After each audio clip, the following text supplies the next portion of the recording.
Hello everybody, today I'm reading Frindle chapters 11 and 12. You can mute me and read it yourself, or you can listen to me read, and I suggest drawing some pictures as I go. Chapter 11. Extra, extra, read all about it. On Thursday morning, the Westfield Gazette was delivered to all 12,297 homes and post office boxes in Westfield. The story about Lincoln Elementary School was the first item on the front page. And the headline? Local 5th grader says, "Move over, Mr. Webster." It was quite an article. Not that Judy Morgan didn't tell the truth. Every statement in the article was completely true. It was the particular way she told the truth that got things hopping around town. For example, take this sentence about Mrs. Granger. Mrs. Granger, champion of the forces of order and authority, is battling hundreds of young Frindle fighters. Neither side is giving in. Or this bit about Nick. Everyone agrees that Nick Allen masterminded this plot that cleverly raises issues about free speech and academic rules. He is the boy who invented the new word. Or this last sentence in the article. One thing is sure, the kids at Lincoln Elementary School love their Frindles, and no one seems to be backing off in this war of the words. And of course, the Westfield Gazette published the class picture too, and Mrs. Granger and Nick were identified for all the world to see. "What is the meaning of this?" That's what Nick's mother said, putting the article in front of Nick's nose when he got home from school. "Did you talk to this reporter? She seems to know an awful lot about you and your new word, young man." "What is the meaning of this?" That's what the school superintendent said to Mrs. Catham, slapping a copy of the article onto her desk. "Why did you have to talk to that reporter? Don't we have enough trouble getting the taxpayers to pay for the schools without articles like this banging around town?" "What is the meaning of this?" That's what Mrs. Catham said to Mrs. Granger, shaking the newspaper in front of her face. "I know you had to talk to that woman, but did you have to say all these things? It'll be a wonder if we don't all get fired." It was quite a Thursday for everyone, and no one could figure out how Judy Morgan had gotten the 5th grade class picture. Chapter 12. Airwaves. Within a week after the article was published in the Westfield Gazette, the kids at the junior high and the kids at the high school had stopped using the word pen and had started using the word Frindle. They loved it. Nick became sort of a hero for kids all over town, and he quickly learned that being a hero, even if you're only a local hero, isn't a free ride. It has a price. People noticed Nick when he walked into his dad's hardware store, or when he stood in line at the penny pantry to buy a candy bar. He could feel it when someone recognized him, and it made him shy and awkward. Kids at school started expecting him to be clever and funny all the time. And even for a kid as smart as Nick, that was asking a lot. Every teacher, the office secretary, the principal, even the school nurse and the custodian, all seemed to be watching, always watching. His parents were great about everything. True, his mom had been upset when the article first came out, and so had his dad. Nick had said, "But I didn't do anything wrong, Mom," and neither did that lady from the newspaper.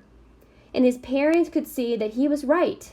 The things in the article were true, and the truth is the truth, and nothing could be done about it now. Even though it made them uncomfortable to have their boy talked about all over town secretly, Nick's mom and dad were pleased. After all, a brand new word is a pretty amazing thing. Their Nicholas was quite a fellow, no getting around it. Someone else in town thought this brand new word was pretty amazing too. But Lawrence had lived all his life in Westfield, and when he was only 19 years old, he had saved enough money to make an investment. He looked around for a good idea, and then bought the first Dairy Queen in the state. After a few years, he bought a McDonald's restaurant that was almost 30 years ago. And these two restaurants had made him rich, one of the Westfield's leading citizens. When Bud Lawrence saw the article about the new word, he had his lawyer file a preliminary trademark claim on the word Frindle. Within 4 days, he had set up a small company that was selling cheap plastic ballpoint pens specially imprinted with the word Frindle. He sold 3,000 Frindles the first week, and they sold so fast that stores all over Westfield couldn't keep them in stock. Then, just as quickly kids stopped asking for Frindles, the sales slowed down, and Bud Lawrence started thinking about other projects. A week later, it was Halloween. The leaves started falling, and it seemed like the town was going to quiet down. And it would have, if it hadn't been for Alice Lunderson. Alice lived in Beverly, a town 7 miles away from Westfield, and she worked part-time for the local CBS TV station in Carrington, a town of about 75,500 people. When there was important area news, disasters like floods or tornadoes, or sometimes if she came across little stories that seemed cute or original, Alice would call the station news manager in Carrington. If it was a good story, or if it was a day when not much else was happening in the world, then the TV station would send out a van with a camera crew to shoot some videotape. Alice subscribed to all the small town newspapers in the area to keep up the local events. Most of them were published on Thursday, and they arrived at her house by Monday or Tuesday. Then it took her a day or so to look through them all. On Wednesday morning, she finally saw the article in the Westfield Gazette about the word war. She read it through twice and looked carefully at the class photograph. When she was sure that this story was a winner, the TV station manager in Carrington agreed with her. He called the CBS station in Boston because sometimes Boston picked up stories from the Carrington newsroom. The woman in Boston thought the story had some real zip to it, so she called the network news editor in New York. When the facts of the Westfield Gazette article got to New York, the staff there loved it. They looked over the schedule sheet for the week and decided it would be the perfect closing story for the CBS Evening News for the next day, Thursday. Orders flew back through the telephone links from New York to Boston to Carrington to Beverly. By Wednesday at noon, Alice had a go order to take the story all the way. It was her first piece to get into the national news, and 20 million viewers would see it. Alice Lunderson and her camera crew stood on Mrs. Granger's front porch Wednesday after school. Mrs. Granger was not impressed at all by the lights and the microphones. She looked right into the camera and said, "I have always said that the dictionary is the finest tool ever made for educating young minds, and I still say that. Children need to understand that there are rules about words and language, and that those rules have a history that makes sense. And to pretend that a perfectly good English word can be replaced by a silly made-up word just for the fun of it, well, it's not something I was ready to stand by and watch without a fight." "And have you lost that fight, Mrs. Granger?" asked the reporter.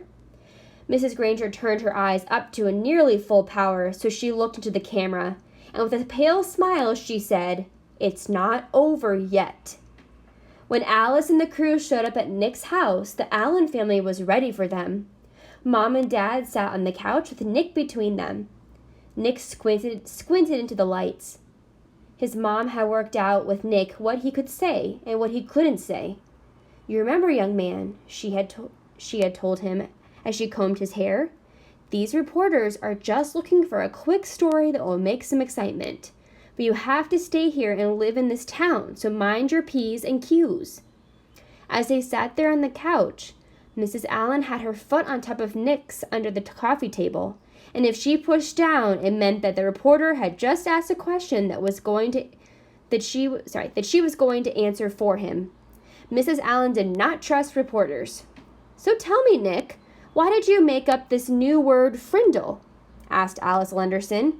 Nick gulped and said, "Well, my teacher, Mrs. Granger, said that all the words in the dictionary were made up by people, and that they mean what they mean because we say they do. So I thought it would be fun to just make up a new word and see if that was true." "And were you surprised when Mrs. Granger got mad about that?" asked Alice with a smile.